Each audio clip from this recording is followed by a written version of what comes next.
Howdy, friends. It's Steve Depoe here with the Rose Realty Team with this week's real estate vlog for North Texas. Today, a very special topic, avoiding capital gains taxes. And to help us with that topic, I have an outstanding individual, Dan Ihara from the Ihara team. Now, here's a little bio about Dan. He's the leader of the Keller Williams real estate planner team or community, I guess you could call it. You've heard Rose and I talk about that a lot. He's the CEO of the Hera team. He's on the number one Keller Williams team in Hawaii. He's a MAPS coach, and so MAPS coaching is part of Keller Williams. It's you got to get a certification, and it's to coach other real estate agents. Okay, he's part of Gary Keller's top 100 real estate agents for the last 13 years. That's a phenomenal accomplishment considering the ups and downs we've had in the market over the last 13 years. He's a leader in the senior industry for the last 17 years. He's a National Association of Realtors senior real estate specialist. That's a certification that they hand out. You have to, well, not hand out, but you have to earn it, right? And he's also got the Outstanding Service Award in 2014 for that certification. He's presented over 1,400 seminars. Rose and I have attended several of those. He's closed over 1,500 transactions, which amounted to around over $1 billion in sales. He successfully closed over 350 plus 1031 exchanges. Now, you've heard me talk about 1031 exchanges as well. And he's featured in the MREA podcast. MREA was initially a book that Gary Keller wrote. It was like almost like the defining book for real estate agents, which stood for Millionaire Real Estate Agent. And Gary has a podcast on that topic. And then Dan is also like he's not got anything better to do, right? He's got a book coming up soon called Death, Taxes, and Family Destruction. So we're gonna get right into it. Would like to present my interview, my conversation with Dan Ihara. Hey Dan, so hey, welcome to my Friday morning vlog. I appreciate you taking the time and joining us. Ladies and gentlemen, this is Dan Ihara from the Ihara Group in Honolulu, right? Yes, Which I guess is probably worse places that you could open a real estate team.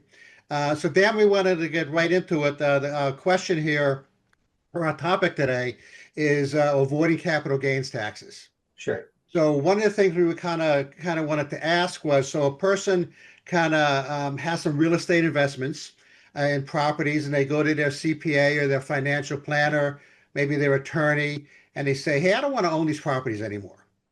And what are these three professionals likely to tell them at that point?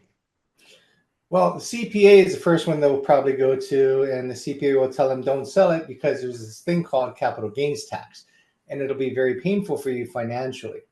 The trust attorney says, "We'll keep it in your trust because that'll keep it safe." Right? And there's this thing called capital gains tax, so don't sell it. And the financial planner may say, yeah, sure, go ahead and sell it. And by the way, with the proceeds, just give me the money and I'll invest it for you. I'll make you more money, right? Without any consideration about capital gains tax, right? And so that's one of the biggest challenges is many of our clients have real estate wealth, but yet the advisors that they speak with, they have a different approach to real estate, and they really haven't mastered and understood the power of the 1031 exchange. So the 1031 exchange has to do with the proceeds of the investment property we were just talking about.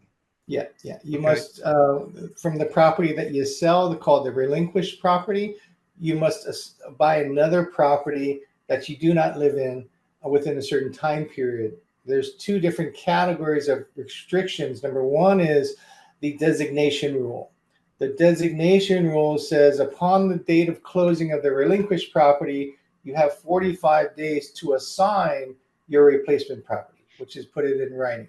You could change it with any of those 45 days, but day 45, there's no grace after that. And simultaneously, also from the date of closing of the relinquished property, you have 180 days to close on that property. So there's a designation rule, which is 45 days, and a closing rule, which is 180 days, of which there's no flexibility or grace on. I was just going to bring that up. I think from the education that we've had from the real estate planning organization, those are set in stone, and there's no flexibility in there. Yeah, yeah, yeah. So that's the biggest challenge that most people see is that 45 days. Okay. So To identify those properties. Yeah, yeah. So, and that's why most people don't want to do it.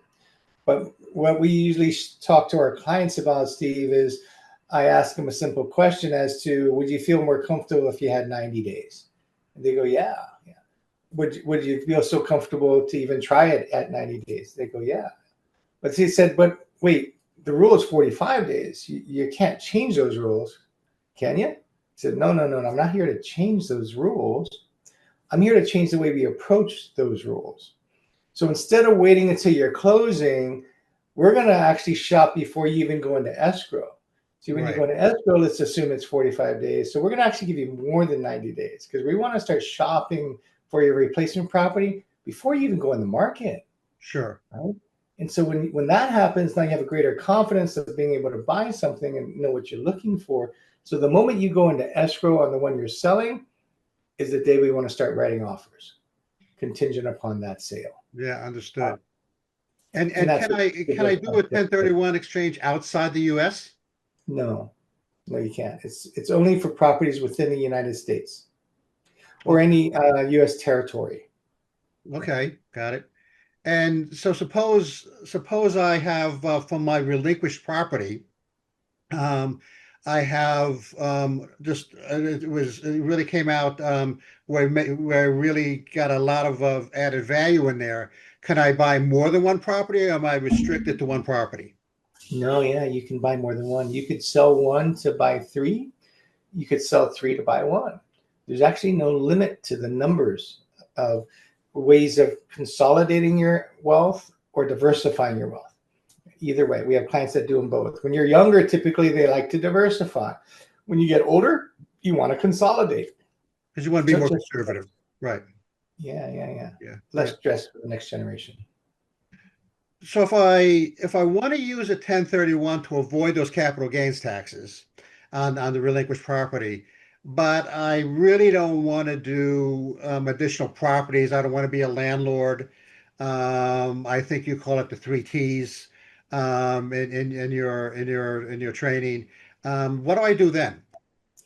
Well, if you don't want to, so when you do a 1031 exchange, you're buying real estate, selling real estate and buying real estate, right? That's the only way where you can't go buy a car, an airplane, those type of things. You got to buy real estate. You got to reinvest the money into the economy in a property you don't live in, right?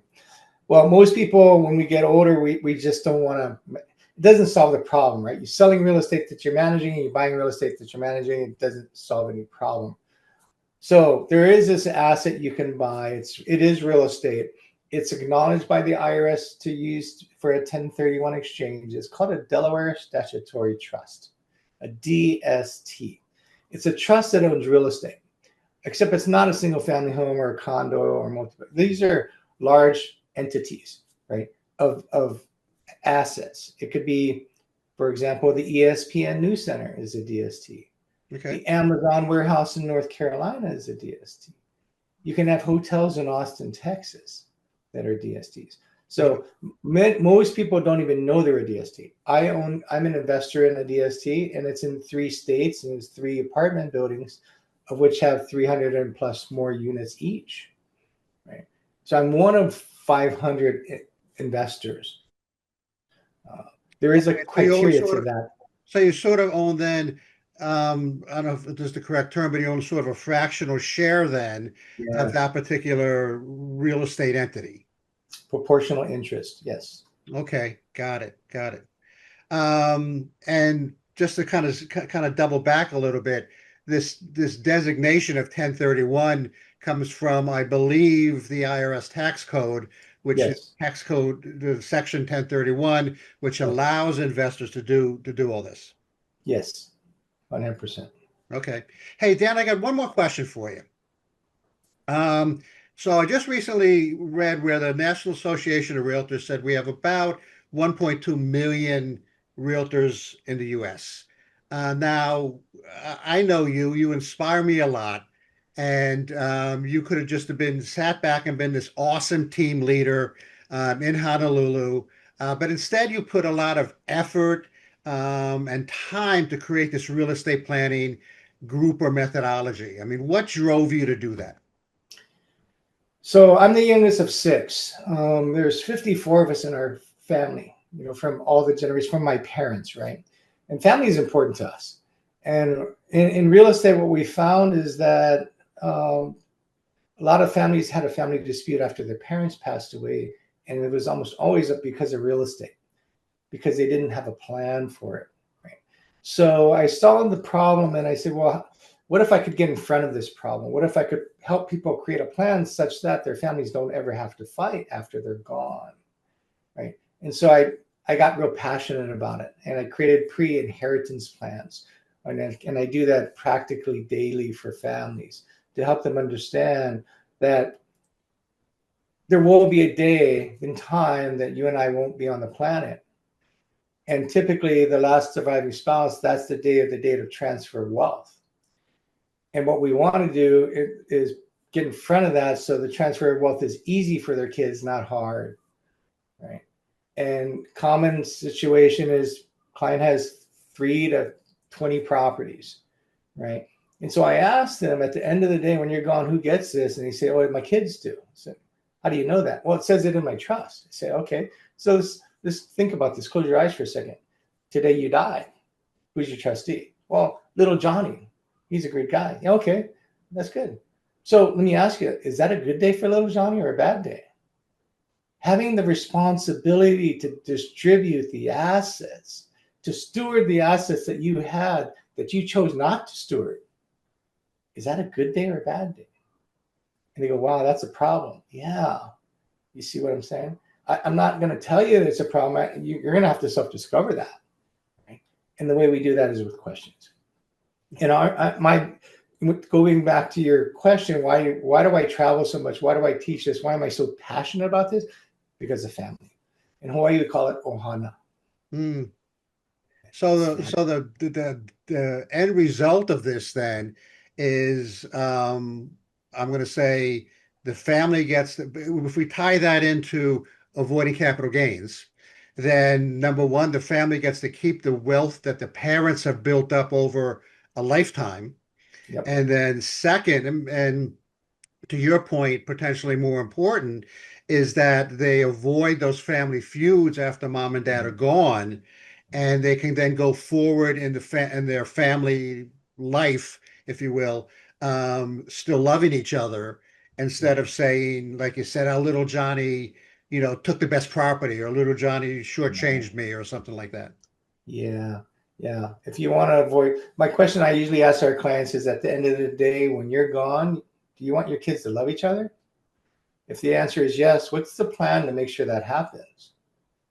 And 100% of the people that I talk to, Steve, don't have a plan. Mm. Yeah, 100% of them. And so I walk them through that through questions. And if you have any of your clients that just want to spend some time and want to learn about that, I'd be open to help you and them to self-discover that. Sure. A lot of people I talk to, their answer to that is, well, we're not there yet. And I think what they feel is that the real estate planning conversation is not necessarily about preserving the wealth and avoiding the capital gains and keeping family harmony, but it's I'm not ready to go into that, assisted living home. And that's not what this is all about Yeah. necessarily, No. but it's about those other things about preserving the family harmony and the wealth that you've built up over years. Yeah. As a real estate wealth advisor, what we do is we help people build wealth for not only for them, for their generations to come, and educate their generations to come how to build wealth. Right. Then to protect it, and how we protect it through the trust document, through planning, so prevent it from the tax man of ever touching your property and your wealth, right, over generations, right? Right. And then it's the passing on, because at some point somebody in your family will pass away. It's either going to be passed from their parents down or from you down to the next generation. But many times, Steve, most of our clients, their wealth came from generations above them. Sure. And that's what's called a legacy. Are we stewarding our wealth as best as we can for the benefit of generations to create the strongest legacy? And if the answer is, I'm not sure, then we should probably talk. Right. Got it. I understand. Dan, I appreciate your time today. I think my listeners and my tree here is going to really appreciate this talk. Rose and I appreciate being part of your extended family and extended Oh, yeah. organization. And as a matter of fact, we have a seminar planned. We just did a seminar on September 4th and got some really good results out of that. And the thing that I think both Rose and I love is educating people. You know, and Yeah. it's not just being a realtor and looking for a listing or looking for a commission, but it's educating people, which is really what we enjoy. Yeah. Yeah. Absolutely. Well, we're very proud of you, Steve. You and Rose, you're doing a great job out there. Thanks so much for what you're doing in your community. No, we appreciate that, Dan. Thank you. You're welcome. Aloha. Aloha. I really appreciated Dan doing that for us. Dan is a phenomenal guy. I really admire him and look up to him as far as what he's done in real estate, and especially around the real estate planner community. I told Dan once he makes me want to be a better person. So that's got a lot to say.